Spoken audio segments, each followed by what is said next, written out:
وَإِذَا جَاءُوكُمْ قَالُوا آمَنَّا وَقَدْ دَخَلُوا بِالْكُفْرِ وَهُمْ قَدْ خَرَجُوا بِهِ وَاللَّهُ أَعْلَمُ بِمَا كَانُوا يَكْتُمُونَ۔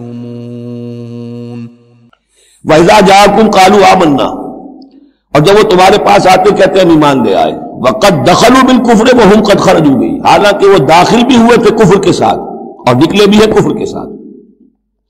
میرے نزدیک یہ اشارہ ہو رہا ہے انہی لوگوں کی طرف جن کا ذکر سورہ آل عمران میں ہے، جنہوں نے فیصلہ کیا تھا کہ صبح کو ایمان لاؤ، شام کو کافر ہو جاؤ۔ تو وہ داخل بھی ہوئے ہیں تو کفر کے ساتھ، نکلے بھی ہیں تو کفر کے ساتھ۔ وہ داخل ایک لمحے کے لیے بھی انہیں ایمان کی کوئی حلاوت نصیب ہوئی ہی نہیں، شعوری طور پر یہ فیصلہ کر کے کہ رہنا تو ہمیں اپنے ہی دین پر ہے، لیکن دھوکے کی خاطر اور اسلام کی اور اس دین کی جو ساکھ بن گئی ہے اس ساکھ کو نقصان پہنچانے کی خاطر ہم یہ سازش کر رہے ہیں۔ وَإِذَا جَاءُوكُمْ قَالُوا آمَنَّا وَقَدْ دَخَلُوا بِالْكُفْرِ وَهُمْ قَدْ خَرَجُوا بِهِ وَاللَّهُ أَعْلَمُ بِمَا كَانُوا يَكْتُمُونَ، اور اللہ خوب جانتا ہے، خوب زیادہ واقف ہے جو وہ چھپائے ہوئے تھے۔